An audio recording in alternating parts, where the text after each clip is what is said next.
Hello, I'm Nobby. Welcome to my workshop. The next stage along in the PM research engine is going to be drilling the holes in the base to take the cylinder end cap here.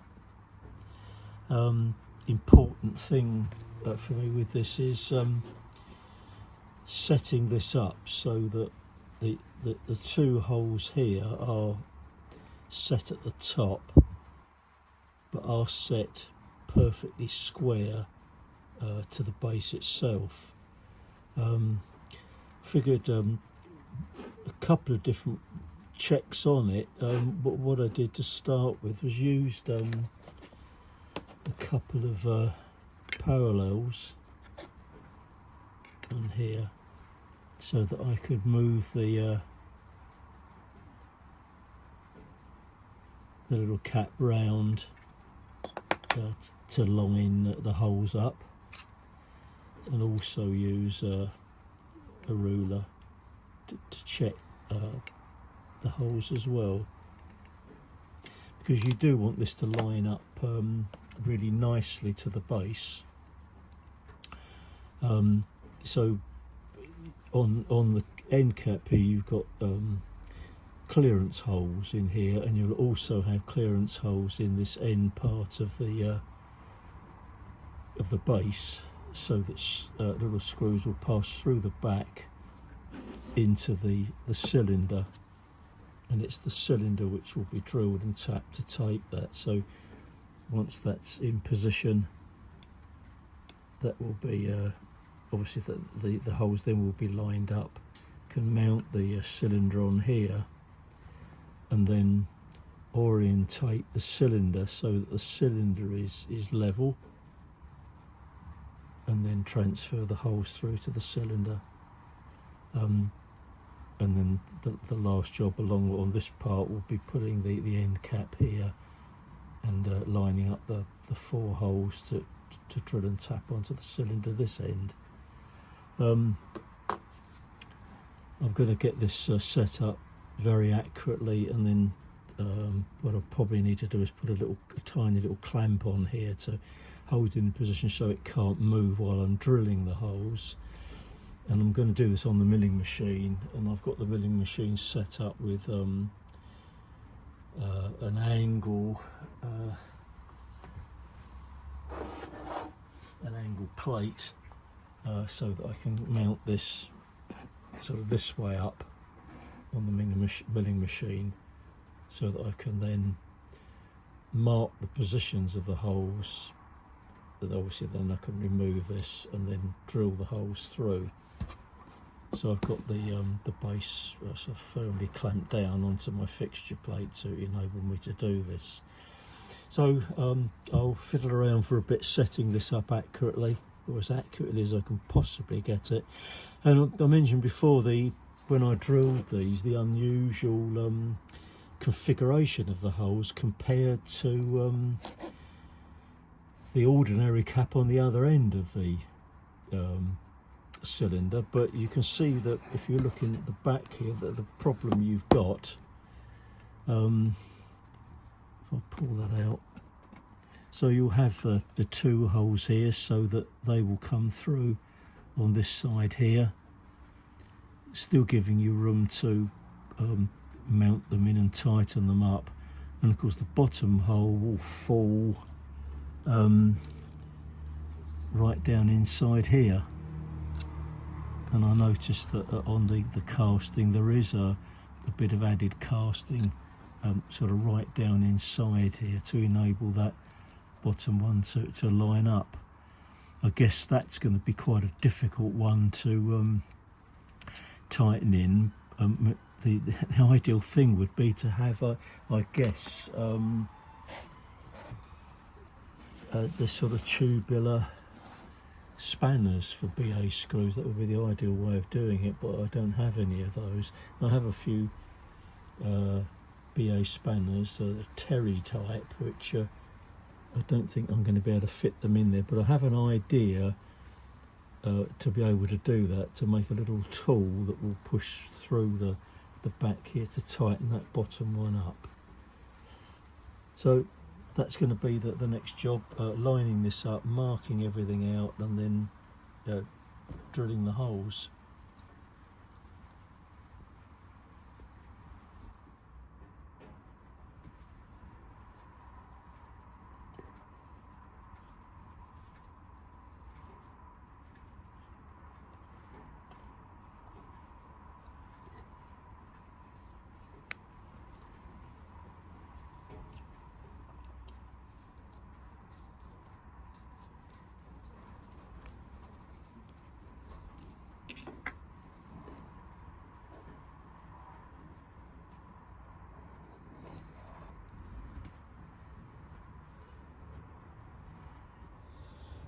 Well, the next stage is to drill the 3 holes in the end of the base here to take the cylinder end cap that goes between here and the cylinder itself.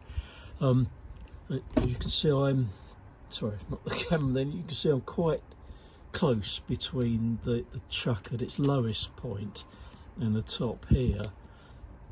Too near to be able to use a conventional drill, but by luck I found a stub drill of the right size. This is a 1/8 drill, so I'm going to be able to use this quite easily to drill these 3 clearance holes. So the base is mounted onto my fixture plate, and I've mounted this onto an angle block here. So basically I'm all ready to go, actually. Angle plate rather, not angle block. Now this is where everything unfortunately has gone wrong. I'd got all this set up, and I'd used a tiny pointer to line up the little points I'd made. You see me make through the end cap with a little drill bit to mark the positions out very accurately. So I was all ready to go. Switched the milling machine on, turn the speed control which switches the mill on, and nothing happened. Well, I obviously done something wrong. I checked all around everywhere. Everything seemed fine. In fact, the little indicator light on the milling machine was on as well. So I tried it again, nothing. That the mill is unfortunately completely dead. So I don't really know what's going on here now. I've actually lifted the cover off the side of the milling machine, because what I think it may be is the speed control knob itself, which is a potentiometer. So I reckon it's possibly one of 3 things: the speed control potentiometer, worst case scenario, the motor, or even worse, the circuit boards, because this one inside the headstock, it's actually absolutely packed with electronics inside, and on that side I would not have a clue at all. I had to fiddle around with the speed control switch. Now normally with the speed control, when you it's got a sort of like an off position. When you switch it on, it clicks. Then you run it around to get the correct running speed that you want, and then when you switch it off, you turn the speed control back again and it clicks off. It still clicks off, but it doesn't click on anymore. So my suspicion is that there's something wrong with the speed control. So for the moment I can't go any further at all, because until I can source a new potentiometer for it, I really can't do anything. So as the potentiometer is the least expensive of the various options here, I'm gonna get that, do my very best to fit it. It's part of it is soldered on, which is I have to admit, not my strongest point, but I'm going to have to try and see if I can fix it. So what I've decided to do well, after the shock of that happening, this was actually a few days ago, I decided I'd just perhaps make a couple of other parts that I can make on the lathe, because obviously now I've not got the mill, I can't do any drilling at all. I mean, I have got a bench drill, but I just don't think that the bench drill would be accurate enough for what I really want here in drilling these holes. This could be set up on the bench drill, but it's so much easier to align this using the X and Y movement on the bed of the mill to do this. So I'm going to have to leave that as it is for the moment. So anyway, what I'll do is I'll just very quickly show you the couple of parts I've made. You'll see that they were not complicated parts, they were just very, very simple turning, so I didn't really bother to film those bits, but bear with me a moment and I'll show you the other little bits that I've made. Well, these are the tiny little parts I've made. As I mentioned, I didn't bother to film them because they are quite straightforward turning jobs really, and also very, very small. This part is the linkage, and this goes between the connecting arm to the piston valve. This is that's the piston valve here, which couples up to the eccentric. So this was made out of the supplied hex stock. It simply needed drilling on one side and tapping to 7BA, so that would screw on to the other end of the the rod here. So that's this little coupling part, and this will attach to one end of the piston valve, which when I make that I will film that, because that's much more interesting part to make. So all I had to do really on this end was just turn that down to size. This will need one more operation. It will need a tiny hole drilling through this end here. Oops, can't see what I'm doing there. Through here, but again I can't do that until I've got the milling machine going again. At a pinch I could probably drill that on the bench drill, perhaps attaching this to my finger plate and doing it on that, but I'm going to wait because I'd rather do it on the milling machine if I can. This will go into, as I mentioned, one end of the piston valve, and there'll be a little pin that goes through it and locks that in place. And you see that there's quite a bit of thread. I hope that's in focus all right. There's a bit of thread in here to make the sort of fine adjustment to it. The other little parts I made were these. These are again the material for these parts. These are the little called pipe nipples. They go into the cylinder. One screws in here,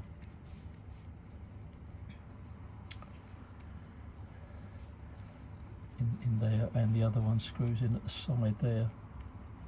So these form the air intake and exhaust for the cylinder to operate the piston. Oddly enough, in the kit and the plans, they don't supply any material to make these. I don't really know quite why, but I just found some brass bar that I had already, and I didn't need to machine it down. I found a bit of brass bar that was the right sort of the right diameter. And I've just simply had to drill a hole all the way through and then just thread these. These were threaded with an ME size tap. So that, you know, again, very simple thing to make. I just made the two of those, and what I've done is I've tried a bit of the hose that I use for my other models, and it does fit onto this quite nicely, so that's going to link up to my compressor very easily. So I think I'll just show you those bits, although they were not filmed. They're simple parts. So I think now I've only got one part to actually make, and I think that is the piston valve. As far as I haven't looked through the plans properly yet. I usually, as I've made each part, I tick that part off as I've made it, and I think I've only got to make that piston valve next. But that's quite an interesting item to make, and there's some sort of critical measurements on that, because that obviously has to be timed to the crank and the eccentric to get everything to run correctly. Hoping that's not going to be too difficult a thing to do. So for the moment, really, that's it. I can't really, other than perhaps making the piston valve and showing you that next, there's not actually an awful lot more I can do for the moment until I can get something sorted out with the milling machine. I just really hope that I can fix it and get it running again. Without that, things are slightly lost a bit in the workshop. But anyway, I'll come back to perhaps tag on to the end of this video. I'll perhaps let you know how I get on with all of that. Anyway, bye just for a moment, and I'll be back with you at some point. Hello, I'm Nobby. Welcome to my workshop. In a recent video where I was trying to set up a part on my Amadil XJ12 milling machine, that I've got the part all set up here, and then I found that the mill wouldn't work. A number of scenarios here. It could either be the speed control potentiometer, worst case the motor, and even worse case something on one of the printed circuit boards. If it's that, I don't know where I'm going to go, but what I've done is I've removed the side cover. Obviously switched all the power off first. I've removed the side cover, and I've undone the screw which holds the potentiometer onto the front panel here, and pulled that through. Now, I have in the past had some problems with the milling machine, where sometimes it almost seems if the motor's running sort of slow and fast while I'm trying to use it. The thought was it could be something to do with the potentiometer, the blades inside it, and I have under instruction sprayed some switch cleaner inside this and then worked the control here. Obviously I've taken the little knob off here to pull it through the panel. So I've ordered a replacement for this, but so that I don't get any confusion over the various wires. Now, being that if you look at the wires here, you see that there are 5 wires, all of which are white. There are 3 of them going to here, which look as though they push on with little spaded connectors, and then there are how many? About 5 wires here that solder onto these little connectors here on the back, but you'll see that there are 5 white wires, so that I don't get mixed up in what goes where. I've made little numbered tabs on them, so I've numbered them 1 up to 5, so they will go 1 to 3 on these with the spaded connectors. Needed to number these up so that they don't get pushed back on the wrong place. Obviously I could pull these off and one by one fit them on the new switch, but what I want to do is to take these off, move them out of the way to give me room to solder the other wires on. On this connection there's 3 wires, black, white and red, and on the back one another white one and yellow one.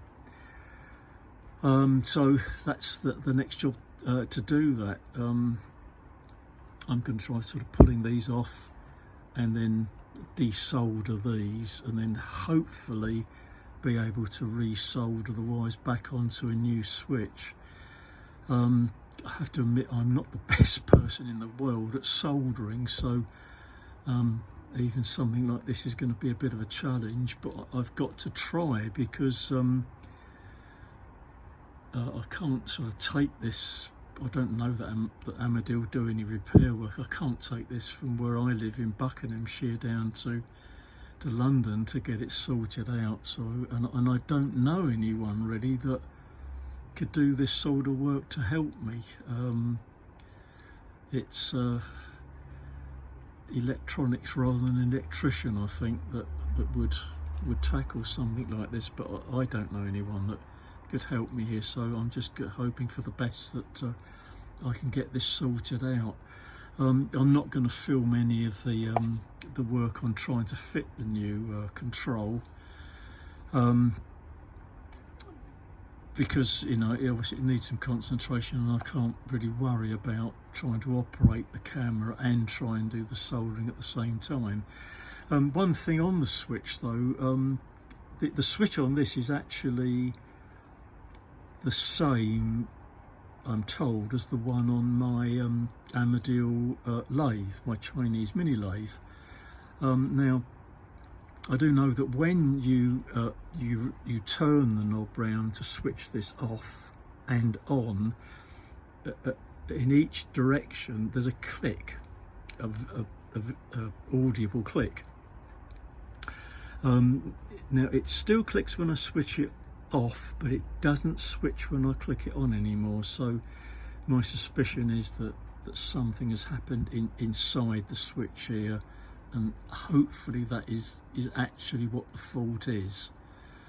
So anyway, I'll proceed with this, and when I get the switch, I'll fit the switch, and we'll see what happens basically, and I hope it's all going to be okay, so that I can get back to completing the little model engine that I'm building at the moment. So perhaps I'll bring you back later for this.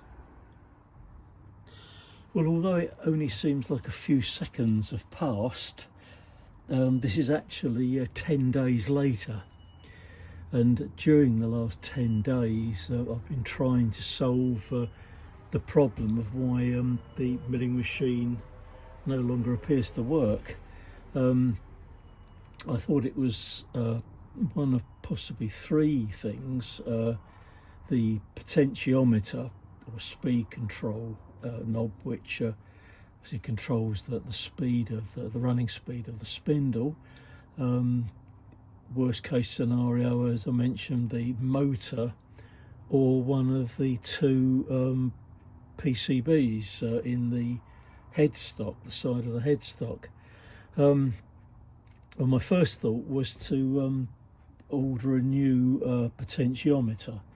The one that was in the machine, this one,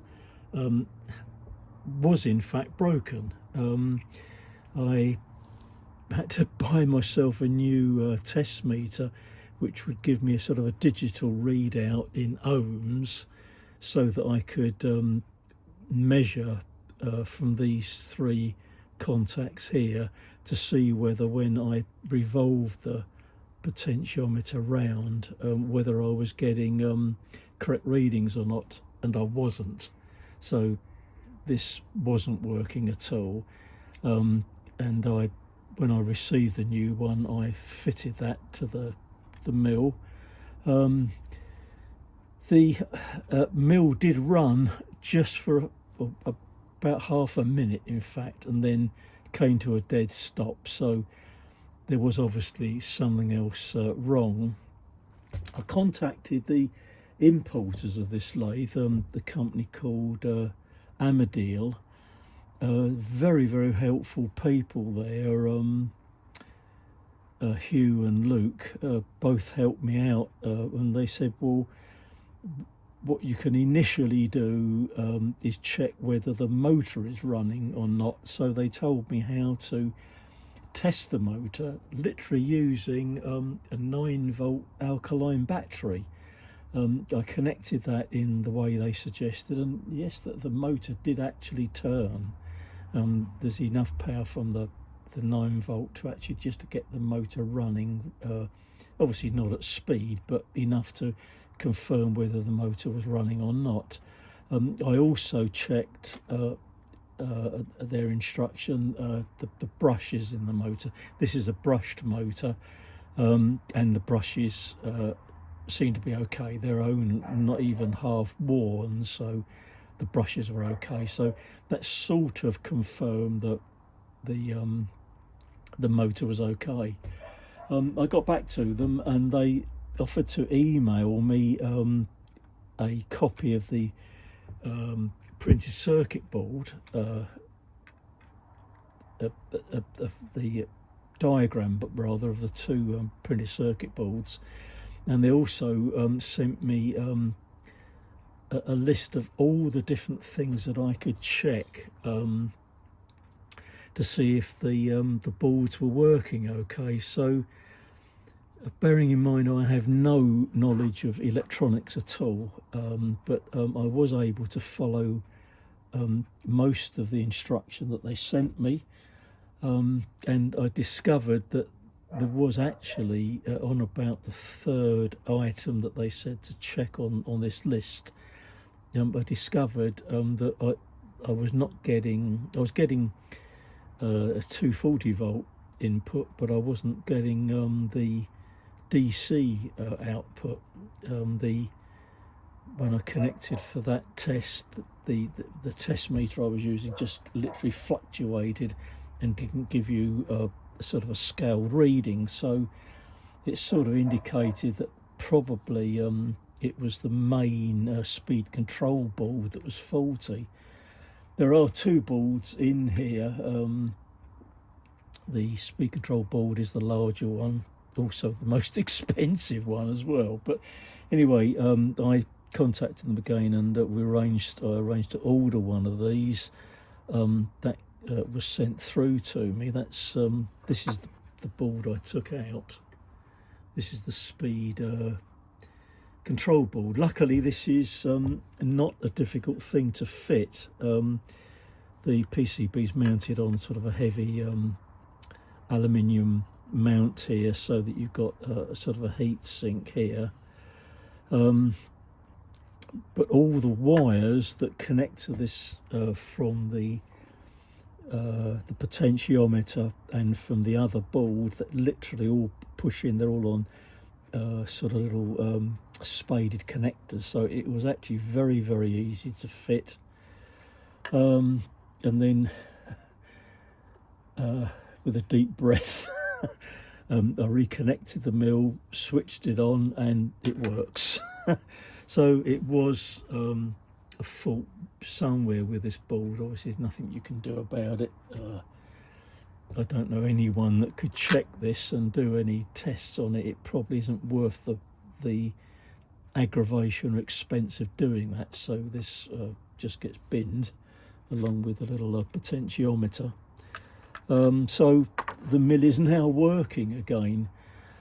So luckily now I can carry on and do the work that I was set up already to do on the base here. Was drilling 3 holes on the top here, which would take the cylinder end cap. I had got it all, as I mentioned, got it all set up, ready to go, and when I switched the mill on, nothing happened at all. I've got to reset this up again because I had to take the the angle plate off and actually take this indoors, because after I'd been sort of fiddling around with this when it wouldn't work, I was I was a bit taken back by it all and rather fed up with the whole situation, so I just went back indoors again. And when I came back in the workshop, probably a day or two later, to do some more tests, I discovered that I'd got some flash rusting actually on the casting here. I don't know if you can see, was after this was cast, it was painted to stop it from going rusty, but I have got some sort of flash rusting on it, so I've gently cleaned up the part I'm going to be working on next, which I think is actually the last thing I do on this. So when I strip this all down again, I'm going to have to thoroughly clean the casting all over, and keep it sort of well wrapped up in a cupboard out here, or take it back in the house again to make sure this doesn't flash rust again. Problem is that the weather is so cold at the moment. I mean, it's only 7 degrees in the workshop at the moment, and of course this sort of particular time of year you do get problems of condensation. I have to keep as much in the workshop covered up as I possibly can to try and stop this from happening. There was some rusting on the angle plate as well. I've cleaned that up a little bit, just wiped it over with some WD-40, but so this is obviously loose on the top of the bed of the mill now, so I've got to sort of reset this up again, get it all clamped down nicely, ready to drill some holes here.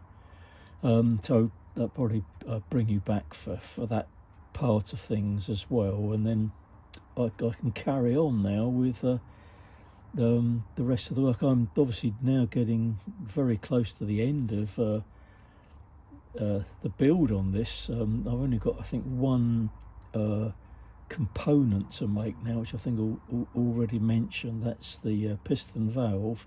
I will film machining that because that's quite an interesting part and quite a critical part to the engine, because that's got to be set and timed for the running of the engine. I just turn that around. I don't know if this will show, but you can see I've got some sort of rusting on it. The base here was painted in sort of like a grey paint, but you can see I've got some sort of like what looks like a sort of a rusty brown colour around it, so I'm going to give that a real good clean up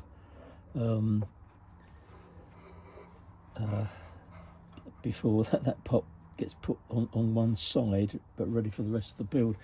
I think what I'll possibly do is, now that this part is just about finished, I probably will give this one coat of paint to give it some sort of further protection as well.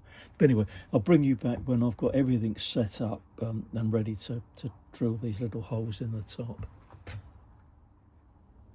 Well, I've got everything set up in the mill again, got the angle plate bolted down, and to line up the hole, you saw previously that I'd marked the hole positions in here.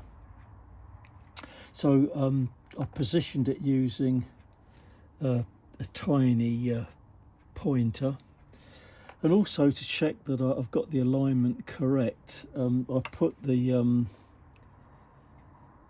end cap on, line that up with the hole, and then I put the drilling that I'm using is a little 1/8 inch stub drill. I put it in the chuck upside down to make sure that the end of this would enter the hole correctly, so that hopefully I'm going to get everything in nice alignment. So I drill first with a spotting drill, and then with the 1/8 inch drill.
Okay, so there's a hole in there.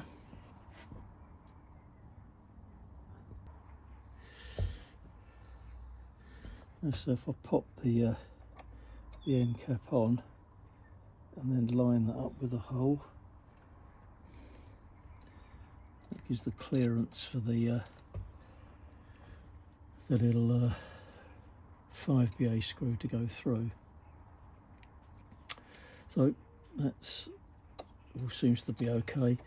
So the other holes obviously will be drilled in exactly the same way, lining up with a pointer, and again I'll put a drill in upside down to make sure I've got everything aligned properly. But it's all basically the same thing again, so I'll do all that off camera and then bring you back a little bit later.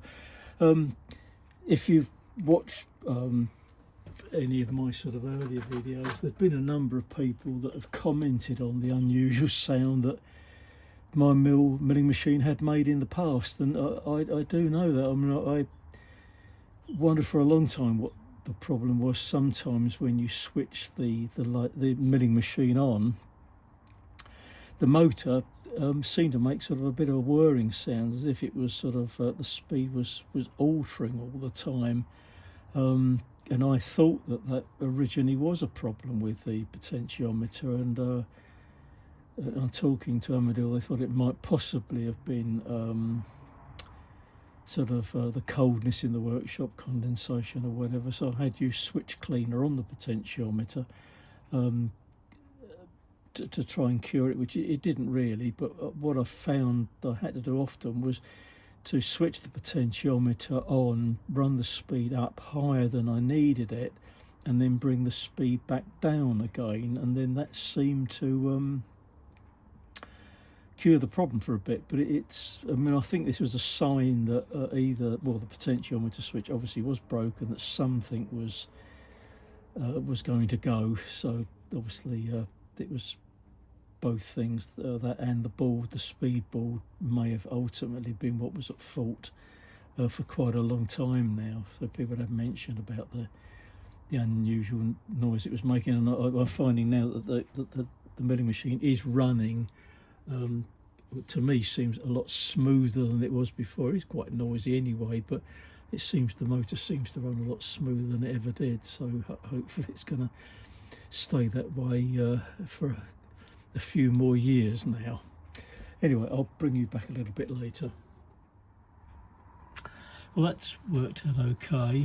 I've got the 3 holes drilled in the end of the base to take the cylinder end cap, and I've put 2 little screws in here just to show that it's holding sort of nicely in position. Obviously they won't go in that way round. On the end here will be the cylinder, and the little screws will go through in the opposite direction. They'll go through this way into the cylinder. So the cylinder will need to be marked through here. Once I've got the cylinder lined up in the correct position, I can then mark the cylinder and then drill and tap for the little 5BA screws. One other little job I can do with this, it doesn't matter that it's on the fixture plate, but what I've got to do is mark the end of the crosshead here, so that I can drill and tap it, so that the piston rod goes through here and will join into the crosshead. So what I've done is I've put the packing screw in as well, so that I've got a nice long sort of channel through here to mark that up. So what I'm going to do is hold the crosshead in position, and I'm going to use the same size drill, the 1/8 inch drill, just to put a tiny little mark on the crosshead so that I can drill and tap that. I'll probably drill and tap that well, possibly all the way through, because I don't know how much of this thread will be needed to screw into there, because there is also a little locking nut that goes on there as well to lock that onto the crosshead. So I'm going to hold that in position, hold it down nice and sort of firmly in position there, and I can pop the drill through here and then mark the crosshead to give it a tiny little witness mark on there, so that I can line that up and drill and tap that through. What I'm going to do before I drill it is I'm going to sort of take some measurements on that to see how close that is actually to the dead centre of this. So I hope it is. It's going to be dead on centre. It does look to be, but just for my own interest, I want to see if that is dead in the centre, which will show me how well I've lined all this up. Basically, just give me a bit of sort of additional confidence that I've got everything absolutely correct. So I'll probably just drill and tap that off camera. It really is just drilling a hole and tapping a hole, so not terribly interesting to watch, I guess, and don't want to make some of these videos too long, but obviously I can bring you back for some other bits and pieces in a bit. I had to devise some setup so that I can mark these hole positions here onto the cylinder, but obviously the cylinder's got to be sort of level in this direction. So I've, as you can see, put the base onto the fixture plate, put a 1, 2, 3 block here, and then I used a parallel under here to line up the cylinder, and on the end of the cylinder here I put a mark, a sort of a cross here to show the centre line of the end of the cylinder. Clamped it on, and then sort of move this around until I got it all level, and as a double check, I've taken measurements sort of on both sides with a ruler to get it as level as I possibly can, and then I've used an 1/8 inch drill through all the 3 holes, just to put some marks onto the end of the cylinder. I've blued up the end of the cylinder. I had to use a longer 1/8 drill to go to the very bottom hole, because this little pin wrench obviously won't go down into there. So hopefully I've got all the positions marked up now. So if I take that little top clamp off, I only put that on very lightly so I don't mark anything, and there I've got the you may not be able to see this very clearly. I think you can probably see that one here, and here I've got the positions all marked out, so I can set this up now in the milling machine and drill and tap these for the 5BA screw, which will go obviously through from this side into the cylinder. So they will go through those little holes and then line up with the cylinder itself. So hopefully that's all going to work okay. Obviously I want to get this the cylinder as level as possible here, so that the piston valve which goes through here will line up correctly across here. So next job will be setting this up in the mill and then drilling those holes out. Well, I've got the cylinder mounted in the milling machine vise. I have already drilled and tapped 2 holes at the back here. It's quite straightforward. I've used the tiniest pointer I've got to line up the little mark that I made with the drill.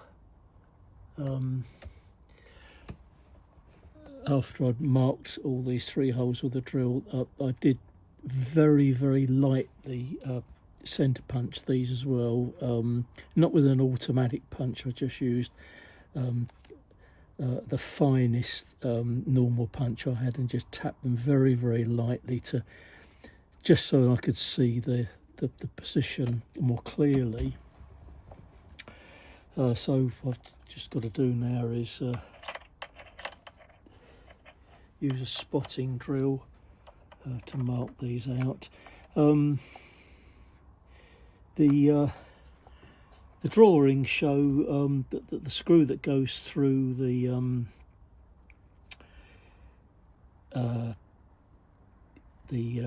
end of the base and through the cylinder end cap and into here is about 1/2 inch long.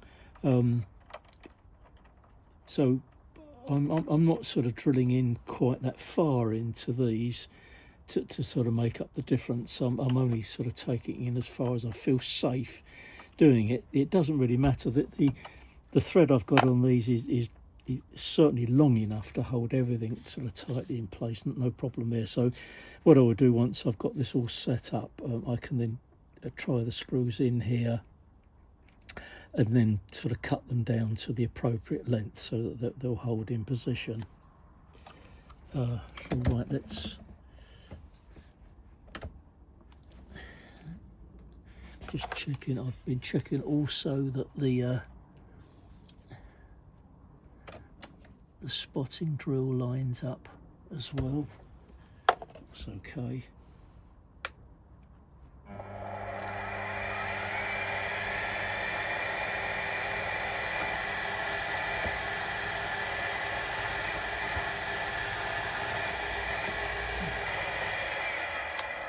Obviously a lot of care's got to be taken with this because I am drilling into a blind hole here, so I've got to be very, very careful tapping them. So you'll see in a moment I'm going in with a second tap, then a bottoming tap, but going in very, very gently. As long as I've got enough thread in here, which I know I have, to give me good engagement, then there's going to be no problem.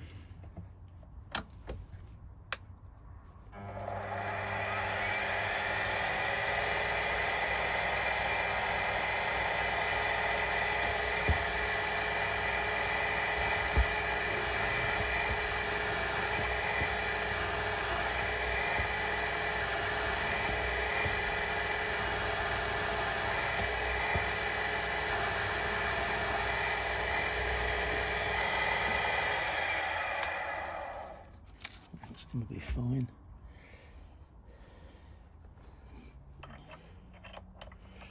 And as I usually do, I start the tap off in the chuck here first, so that I can get it in nice and square to the hole.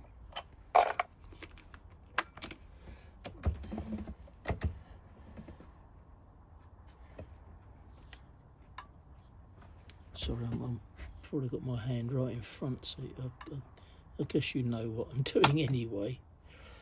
I'll bring that in.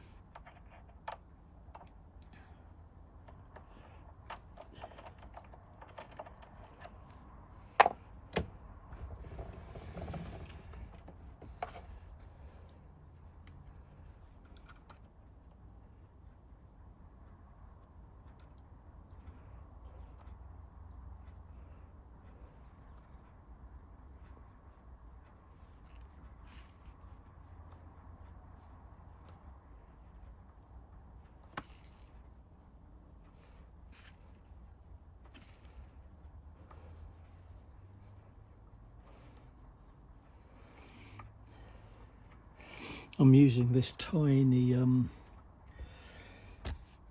tap wrench. I made a couple of these very, very tiny ones. They're really good for tapping into or tapping with very, very small size taps, because being so small, this is quite sensitive.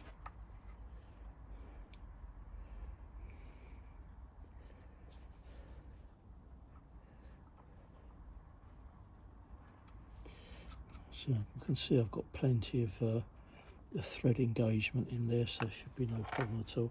And I'll just go in with this bottoming tap as well.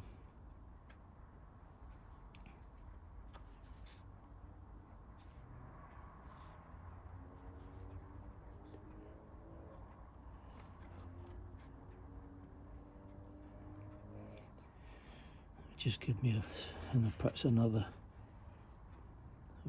thread. That's it. There's resistance there, so not going any further.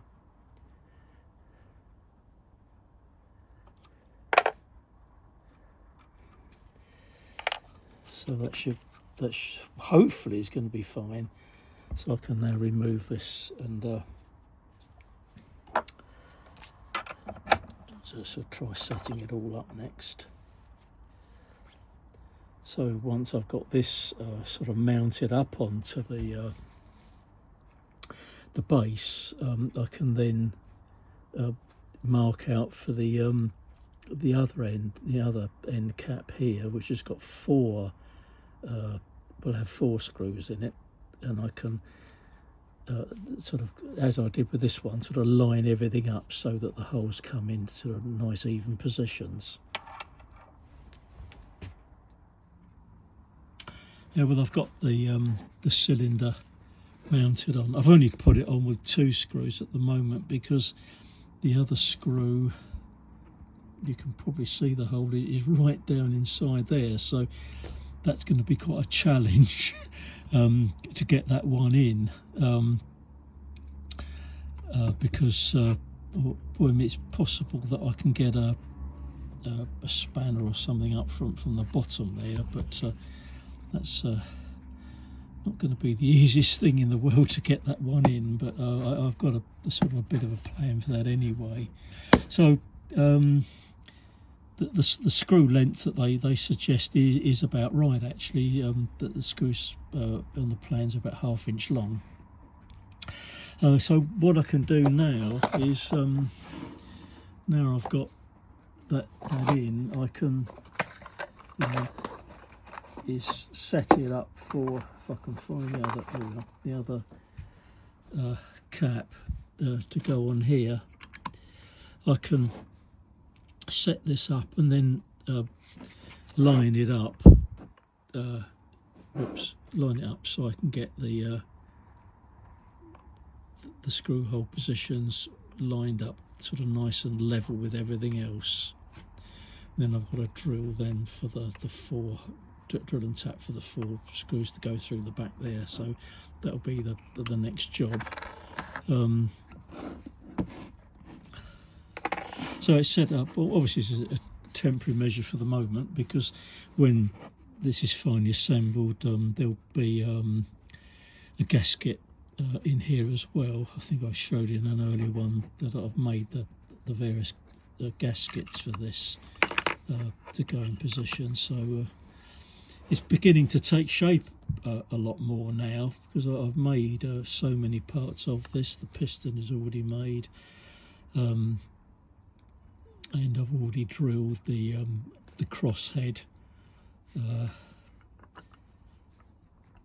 line up with the piston rod as well. So there we are. I'm quite pleased, and it's just going along quite nicely, and even more pleased that I managed to get the milling machine working again, because that would have been a nightmare if it didn't work at all. I don't really know quite what I do, because getting a new milling machine is out of the question at the moment, and probably will be forever, actually. Anyway, that's where I'm at the moment.